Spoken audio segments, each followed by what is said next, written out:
ពេលញៀតខ្យល់បក់កាត់វាលស្រែទឹកភ្នែកអូនហូរតាម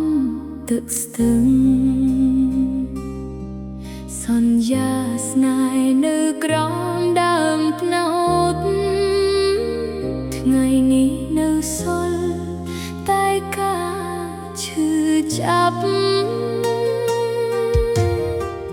អូនជាកូនអ្នកស្រែក្រីក្រ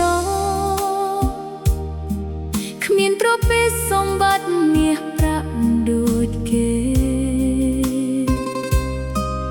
មានតែចិត្តស្មោះស្រឡាញ់បងម្នាក់សុខចិត្តលះបង់គ្រប់យ៉ាងដើម្បីស្នេហ៍រាល់ពេលអូនទៅផ្ទះបងម្ដង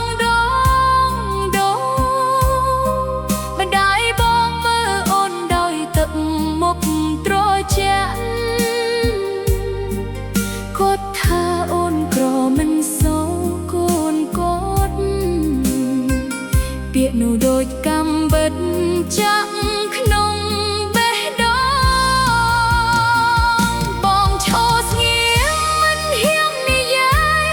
ទុកឲ្យអូនយំម្នាក់ឯងក្តីស្រមៃដែលធ្លាប់សាងរួមគ្នាត្រូវរលាយដោយពាក្យមួយម៉ាត់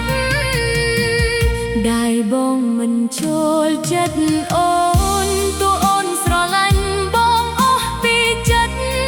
អូនមិនអាចឈ្នះចិត្តគាត់បានស្នេហ៍យើងក៏ត្រូវបញ្ចប់ត្រឹមនេះអូនដើរយំកាត់វាលស្រែស្ដាប់សំឡេងកង្កែបយំជាគ្នាបើជាតិនេះគ្មាននិស្ស័យជាគូសូមឲ្យជាតិក្រោយបានជួបបង